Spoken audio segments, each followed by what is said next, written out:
So you've probably seen posters like these, or a video like this.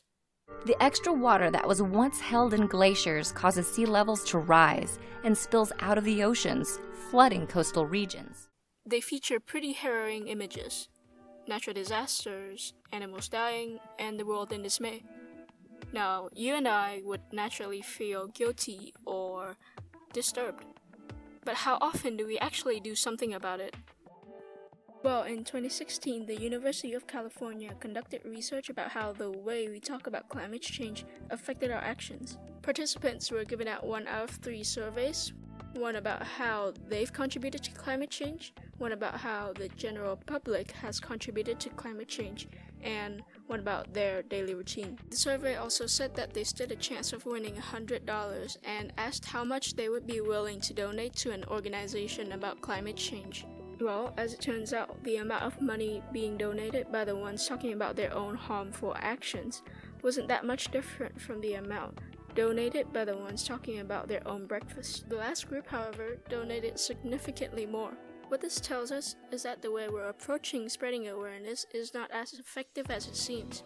But why? For Espen Stoknes, a Norwegian psychologist and economist, says that if you overuse fear-inducing imagery, what you get is fear and guilt in people, and this makes people more passive, which counteracts engagement. Basically, we are afraid of admitting that we are at fault. So, how can we change this? Well, there are 2 ways. The first is to talk about the effect that climate change has on the things that are important to us. The Engage project by the University of California tested out how different types of messages affected our energy consumption over time. They observed 118 households for over 9 months, and during that period, they repeatedly sent messages either about how saving energy can save money, how energy consumption can harm the environment, or how it can harm your health.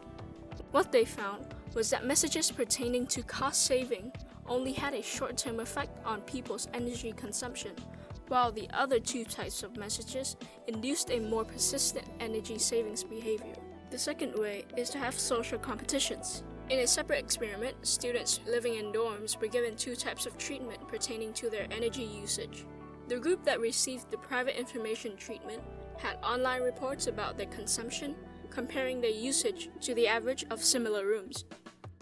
The other group, who received the public information treatment, was ranked publicly based on their level of energy conservation, with a green dot meaning that they're above average and a red dot meaning they're below.